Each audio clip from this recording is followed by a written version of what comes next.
so I apologize you had to make the drive. So let's call State of Utah versus Elijah-Madden. 3 matters, 1300, 1301, 1302, all set for competency today. Counsel, if you'll state your appearances for the record. Jeremy Shimada on behalf of Mr. Madden.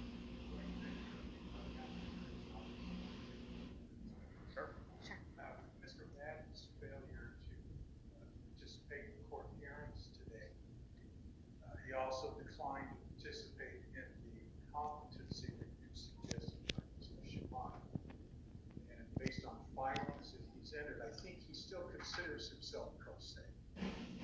So back in mid-May, his hearing was continued for competency. That never happened. I feel like Mr. Madden is being incarcerated excessively when if the findings of facts and conclusions of law that he is incompetent to proceed were issued by you, Your Honor, and he was transported to Utah State Hospital for restoration services. I don't know what your policy is on entering an order like that in the defendant's absence. He has voluntarily refused to appear. That would be my request, that as soon as possible, get him down to the state hospital. And then, well, I see several issues. I don't have an issue entering such an order. I don't believe he's pro se anymore, however, because when he was found incompetent, the court decided to appoint counsel.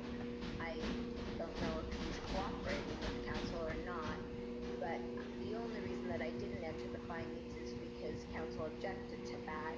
I assume at Mr. Madden's request, and then so what you're saying is Mr. Madden's refusing to participate in trying to determine where to go from now, or from here. Judge, that's correct. So I would be withdrawing my motion for that second evaluator. I was trying to do that at the previously scheduled one. There was a fire at the Salt Lake jail where he wasn't transported. So I was trying to withdraw it at that point in time. So I would be withdrawing that motion based on his refusal to even visit with me. I don't believe he would participate in that second evaluation.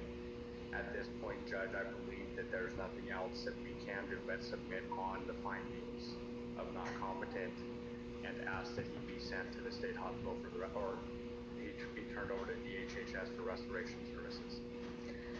If you'll prepare the order for my signature, given the report that we do have findings of not competent, potentially restorable, I'll order restoration for a period of 9 They're ordering restoration to a state hospital. Custody of DHHS. DHHS, that's where they're giving custody to. This is a case where he's probably served a lot more time than he may because of that. I mean, I'm not sure what the state's ultimately asking for, but because of his lack of cooperation with both the evaluations and court, he's remained in custody. We haven't even been able to have a detention hearing yet because of that. And so the sad part is he's staying in custody much longer than probably necessary.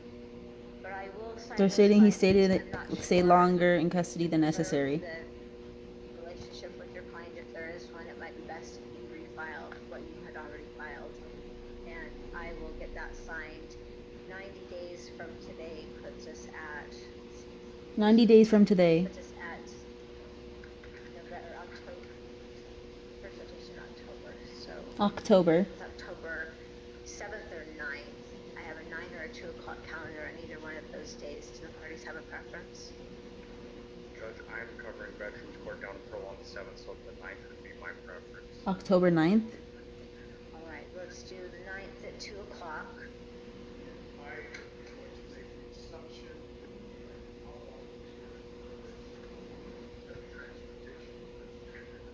Even though, Judge, I do believe that it is easier for him to appear from the state hospital via WebEx.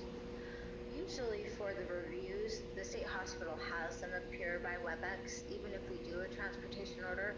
So I'm not sure we'll have much control over that. At least that's my experience up here in 3rd District. So They're sending him to a state hospital. If I won't worry about a transport order, we'll reach out to the hospital. If they're willing to bring him, we'll have him here in person. If he was refusing to do it, we'll get him on by WebEx. And hopefully we can bring some resolution to this issue.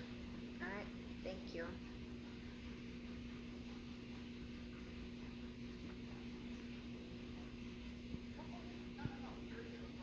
Mr. Guerrero, I haven't seen your attorney yet, but we'll handle it as soon as I see Ms. Preston, okay? Thank you, Your Honor. She's in my office, okay. Counsel? Your Honor, I'm here on the Christopher Bazan matter.